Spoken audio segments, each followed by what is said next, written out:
কবিতা আমাদের শুধু কাদায় না, কবিতা মানুষকে জাগায়। ৭১-এর স্বাধীনতা যুদ্ধ মূলত ছিল একটা সাংস্কৃতিক বিপ্লব। জুলাই অভ্যুত্থানের যে গভীরতা, এর যে তাৎপর্য, এর যে ব্যাপকতা, এটা যদি আমরা গভীরভাবে বিশ্লেষণ করে দেখি, তাহলে দেখতে হবে যে তখনকার সময় এটা ছিল একটা অনিবার্য পরিণতি এবং নিয়তির লেখার মতনই এই অনিবার্যতাকে কেউ অস্বীকার করতে পারেনি। আজকে আমি কবিতা উৎসবে কবিতা পাঠের এই আসলে আমি শুধু এইটাই বলতে চাই, কবিতা আমাদের শুধু কাদায় না, কবিতা মানুষকে জাগায়, কবিতা মানুষকে সংগ্রাম মুখর করে, কবিতা অন্যায়ের বিরুদ্ধে একটা শক্তিশালী উচ্চারণ, একটা প্রতিবাদ।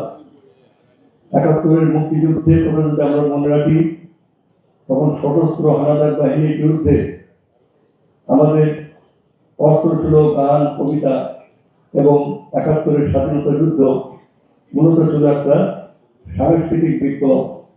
ঠিক তেমনি আপনার ২৪-এর যে জুলাই আন্দোলন, এটা ছিল তরুণ তরুণী, তরুণ শিক্ষার্থী, ঢাকা বিশ্ববিদ্যালয়, বেসরকারি বিশ্ববিদ্যালয় এবং অন্যান্য বিশ্ববিদ্যালয়ের ছাত্রছাত্রীদের একটা ভাবনা। এদের কোনো দল ছিল না, এটা কোনো রাজনৈতিক দলের সাথে তার সংযুক্ত ছিল না। তারা এই যে প্রিয় মাতৃভূমির স্বাধীনতা, সার্বভৌমত্ব এবং গণতন্ত্রের পক্ষে লড়াই করেছে, নিরস্ত্রভাবে জীবন দিয়েছে, তাদের রক্তে লিখে গেছে আর একটা নতুন পরিবর্তন। আমরা এই পরিবর্তনের স্বপ্ন নিয়ে বাংলাদেশকে আমরা একটি নতুন আধুনিক যুগোপযোগী বিশ্বের সাথে একাত্মতা করতে চাই।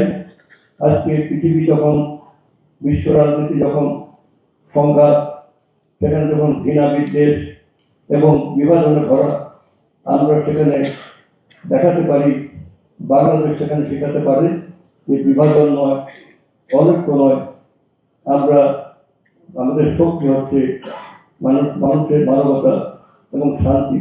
এই শান্তির বাণী নিয়ে এবং অন্যায়ের বিরুদ্ধে বিদ্রোহ করে যে ন্যায়সঙ্গত, এই ন্যায়সঙ্গত অধিকার নিয়ে আমরা অন্যায়ের বিরুদ্ধে, অসাম্যের বিরুদ্ধে আমরা লড়াই করে আমরা একটি সুখী, সমৃদ্ধ, প্রগতিশীল, আধুনিক, ধর্মনিরপেক্ষ বাংলাদেশ গড়ে তুলতে পারি। এই হচ্ছে আমাদের স্বপ্ন এবং এই স্বপ্নই নেতৃত্ব দিচ্ছেন আমাদের মাননীয় প্রধানমন্ত্রী জনাব তারেক রহমান।